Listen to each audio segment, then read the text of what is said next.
Valencianos y valencianas.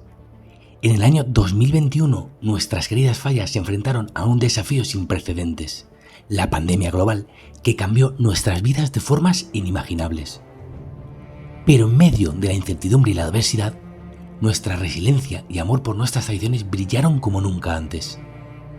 Fue así como las fallas, símbolo indiscutible de nuestra identidad y espíritu, encontraron un nuevo hogar en el mes de septiembre. Las calles que habían sido testigo de tantos momentos de alegría y unidad, una vez más se llenaron de vida. Aunque el calendario marcara un mes distinto, el espíritu festivo que corre por nuestras venas no se dejó vencer. Con el mismo fervor y pasión, pero adaptándonos a las circunstancias que la salud pública nos exigía, dimos vida a unas fallas que brillaron con un brillo especial, alimentado por la esperanza y la voluntad de superar cualquier obstáculo. Los petardos sonaron, aunque tal vez un poco más suaves, pero su eco resonó en nuestros corazones con una fuerza inquebrantable. Las luces que adornaron los balcones no solo iluminaron nuestras calles, sino que simbolizaron la luz que cada valenciano lleva consigo. Una luz que nunca se apaga, incluso en los momentos más oscuros.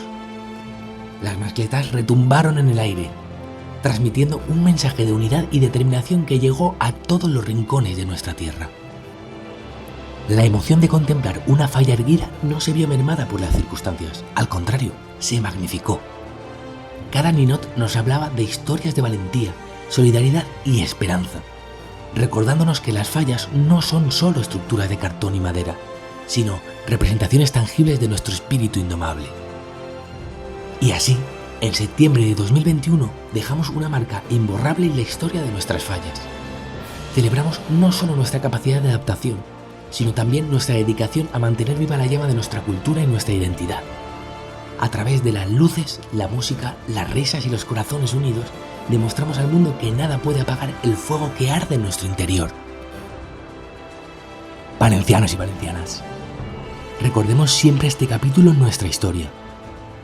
Recordemos que en tiempos difíciles encontramos la manera de unirnos, de celebrar la vida y de enfrentar los desafíos con valentía. Las fallas de septiembre de 2021 nos enseñaron que la verdadera esencia de esta festividad reside en nuestro amor por nuestra tierra, por nuestra gente, y que mientras mantengamos esa llama viva, nunca habrá obstáculo demasiado grande para superar. Amunt les Falles y Amunt Valencia. Con gratitud y orgullo, un compañero en el corazón de las fallas. Valencia mítica. Comunidad valenciana.